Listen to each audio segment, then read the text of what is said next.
बिस्मिल्लाहिर्रहमानिर्रहीम। अस्सलाम वालेकुम।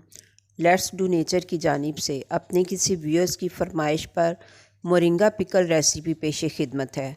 उनकी दो फरमाइशें हैं, एक सुहांजना की मूली का अचार और एक दाल चना की रेसिपी। इंशाअल्लाह उनकी दोनों फरमाइशें पूरी की जाएंगी। तो चलिए पहले हम अचार की तरफ आते हैं। ये मैंने 2 किलो सुहांजना की मूलियाँ ली हैं। सबसे पहले तो मैं इनको खूब अच्छे से मल कर वॉश कर लेती हूँ, फिर आपको दिखाती हूँ। ये देखिए, अब मैंने इनको वॉश कर लिया है और अब ये बिल्कुल साफ़ सुथरी हो गई हैं। थोड़ी देर ऐसे ही रखेंगे ताकि पानी ड्राई हो जाए। पानी ड्राई हो गया, अब हम इनको छील लेते हैं। सारी मूलियों को हम इसी तरीके से छील लेंगे और बिल्कुल सारे छिलके उतार के साफ़ सुथरा सा कर लेंगे। ये देखिए, अब ये सारी मूलियाँ जो हैं ये छिल चुकी हैं और अब हम इनको इस तरीके से काट लेते हैं। पहले हम इस तरह से छोटे पीस कर लेंगे और फिर इनको इस तरीके से काट लेंगे। आप चाहें तो गोल गोल भी काट सकते हैं, लेकिन मुझे इस तरह की कटिंग पसंद है। अब ये सारी कट गई हैं और इस तरीके से हो गई हैं। अब एक पैन लेते हैं और इसमें तकरीबन हाफ़ कप मस्टर्ड ऑयल यानी सरसों का तेल डाल देते हैं और मूलियाँ भी इसमें ऐड कर देते हैं। अब बिल्कुल लो फ्लेम पे इन मूलियों को फ्राई करना है। अगर इतना ऑयल सब मूलियों को लग जाता है और पैन की बॉटम में भी थोड़ा पकता हुआ नज़र आता है तो और नहीं डालना। ये देखिए, हमारा ऑयल जो है ये काफ़ी है। अब हमने इन मूलियों को लो फ्लेम पे, जितने फ्लेम पे हम अपने चावलों को दम लगाते हैं उतने पे ही इसको फ्राई करते रहना है और वक्फे वक्फे से चमचा भी चलाते रहना है, वरना मूलियाँ जल जाएंगी और जायका बिल्कुल ख़राब हो जाएगा। क्योंकि ये पैन के साथ चिपकने भी लगती हैं, तो इसलिए चमचा जो है एहतियात से चलाते ही रहना है। अब इनको तब तक हमने फ्राई करना है जब तक कि ये चम्मच के साथ चिमटने नहीं लग जाती। जब चिमटने लगें तो फिर समझ लें कि ये तैयार हैं। फ्लेम को फिर ऑफ़ कर देते हैं और ठंडा होने देते हैं। अब ये हमारी मूलियाँ जो हैं ये देखिए ये चिपकने लगी हैं।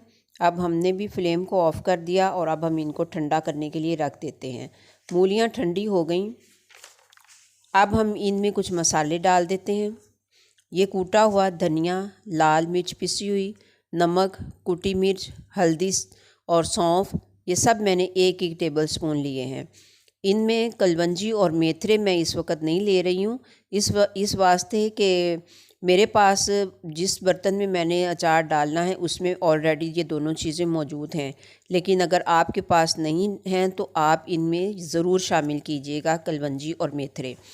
अब ये सारे मसाले जो हैं ये मूलियों में ऐड कर देते हैं और अच्छे से इनको मिक्स कर देते हैं। अब ये सारे मसाले मिक्स हो गए।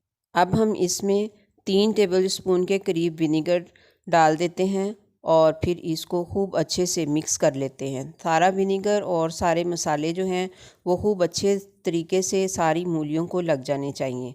अब ये देखिए, हमने इसको खूब अच्छे से मिक्स कर लिया है।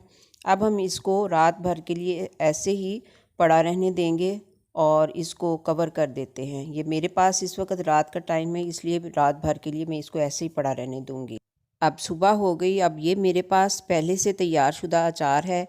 इसमें गाजर, लेमन और सब्ज़ मिर्च का अचार है। तो इस अचार के अंदर हम इन जो मूलियों को हमने रात को मसाले लगाए हैं, इन सारी मूलियों को हम इस अचार के अंदर डाल देते हैं ताकि इनका टेस्ट जो है खूब मज़े का बन जाए। तो लीजिए, अब हम इसमें शामिल करते हैं मूलियों को। ये सारी मूलियाँ हम इसके अंदर शामिल कर देंगे। लीजिए, ये हमारा बर्तन ख़ाली हो गया और सारी मूलियाँ हमने इस अचार वाली बाल्टी में डाल दी हैं। अब इन मूलियों को हम इस अचार के साथ खूब अच्छे से मिक्स कर देते हैं ताकि ये सारा अचार का जो मसाला है वो इसको अच्छे से लग जाए और ये फिर जल्दी से ये मज़े की टेस्टी बन जाए। तो ये खूब अच्छे से मिक्स करके हम इसको दोबारा से कवर करके तो 1 हफ़्ता के लिए इसको ऐसे ही रख देंगे। बस आपने अब ये करना है कि इसके अंदर वक्फे वक्फे से आपने हर दूसरे तीसरे दिन इसमें चमचा चलाना होगा। तो चमचा चलाते रहें ताकि आपका अचार जो है वो ख़राब ना हो जाए और आपको पता भी चलता रहे कि हमारा अचार जो है उसकी क्या कंडीशन है। सबसे पहले तो ये तेल जो है, जो हमने इस तेल में अचार डाला है, तो ये तेल पे हल्का हल्का सा झाग आएगा। ये देखिए, ये तीसरे दिन की कंडीशन है। कुछ इस तरह से इस पे हल्का हल्का सा झाग आएगा और फिर ये झाग जो है ये ख़त्म हो जाएगा और फिर हमारा अचार जो है वो रेडी हो जाएगा। ये देखिए नाजरीन, ये हमारा अचार जो है ये रेडी हो चुका है। अब इसके ऊपर कोई झाग नहीं है और अचार बिल्कुल तैयार है। तो अल्हम्दुलिल्लाह ये आपका अचार जो है काफ़ी अरसा तक आपके पास रह सकता है, ये कभी ख़राब नहीं होगा।